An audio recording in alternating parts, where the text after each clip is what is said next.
3 phase of network marketing. Direct selling 3 phase के अंदर की जाती है। पहला है लर्न। मैंने पहले ही आपको बताया कि सिर्फ इस बिजनेस की इंफॉर्मेशन लेके, जानकारी लेके सफलता नहीं आ सकती जब तक आपको इस बिजनेस की नॉलेज ना हो। और नॉलेज आप तभी ले सकते हैं जब आप इस बिजनेस को सीखें। दुनिया का कोई भी ऐसा काम नहीं है जहां पे बिना सीखे पैसा आता हो। साइकिल भी चलाना है तो सीखना पड़ेगा और प्लेन भी चलाना है तो सीखना पड़ेगा। यस या नो? इस इंडस्ट्री में जब व्यक्ति बिजनेस अपॉर्चुनिटी देखता है तो उसको पैसा ही दिखता है, तो वो उसका फोकस पैसे पे हो जाता है और वो सीखना बंद कर देता है। वो सोचता है करना ही क्या है, जाना है, लोगों को बताना है, जोड़ने हैं लोगों को और पैसा कमा लेना है। तो भैया जोड़ने के लिए भी टैलेंट होना चाहिए, समझाने के लिए भी आपके पास नॉलेज होनी चाहिए, वरना आज के समय में सिर्फ मोटिवेट कर देने से ऐसा नहीं हो सकता कि सब लोग आपके साथ आ जाएं। इसलिए सीखना बहुत ज्यादा जरूरी है। और कब तक सीखना है?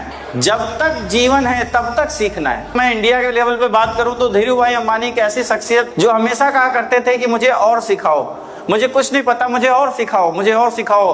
और इसी का नतीजा है कि वो हिंदुस्तान के सबसे रिचेस्ट व्यक्ति बने।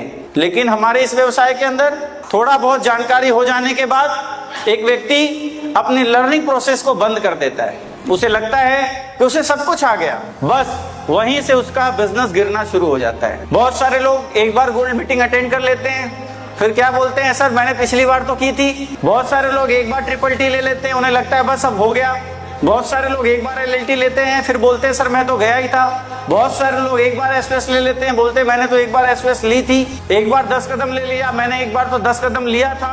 आपने एक बार लिया, 2 बार लिया, 3 बार लिया, 5 बार लिया, ये मैटर नहीं करता।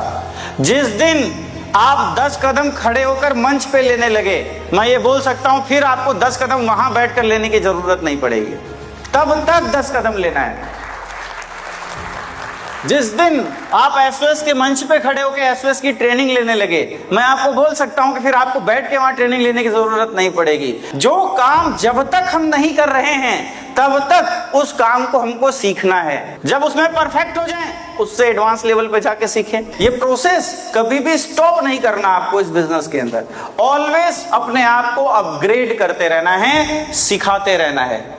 उसके बाद सेकंड प्रोसेस है डू, फिर करना है। यहाँ ठीक इसका उल्टा होता है, बीच वाला जो पार्ट है वो हटा दिया जाता है। जो डू है ना वो हटा देते हैं और सीधे लास्ट पे आते हैं टीच। ये बिजनेस किस चीज का है? सीखने और सिखाने का। यही गड़बड़ हो जाता है। हम सीधे सीखते हैं और जाके नीचे सिखा देते हैं। आज ट्रेनिंग हुई, हम जाके नीचे 10 लोगों को बैठा के अपनी ट्रेनिंग ट्रांसफर कर देते हैं और ये उम्मीद करते हैं कि अब हमारी टीम परफॉर्म करेगी। ऐसा नहीं है। आपको सीखना है, फिर करना है और फिर सिखाना है। जो उससे एक्सपीरियंस आपको मिले, तब आप एक अच्छा नेटवर्क बनाएंगे, तब आप एक अच्छी टीम क्रिएट करेंगे और तब आपका नेटवर्क प्रॉपर तरीके से रन करेगा, चलेगा। जो लीडर सिर्फ ट्रेनिंग पे ट्रेनिंग्स कर रहा है अपने लोगों की, जाता है ट्रेनिंग करता है, जाता है ट्रेनिंग करता है, लेकिन अपनी परफॉर्मेंस नहीं कर रहा ग्राउंड के अंदर, ये डू वाला जो पार्ट है, करने का जो पार्ट है, ये नहीं कर रहा, तो कोई भी ट्रेनिंग आप कर लो, आपके नेटवर्क में आपकी सेल्स नहीं बढ़ेगी, आपकी सेल्स ग्रो नहीं करेगी। सबसे पहले क्या करेंगे? सीखेंगे, फिर क्या करेंगे? उस काम को करेंगे और जो उससे हमने एक्सपीरियंस हासिल करे वो अपने नेटवर्क के साथ जब आप शेयर करेंगे तो आपके रिजल्ट आने की संभावना, बिजनेस में आपकी ग्रो करने की संभावना बहुत ज्यादा बढ़ जाएगी। तैयार हैं?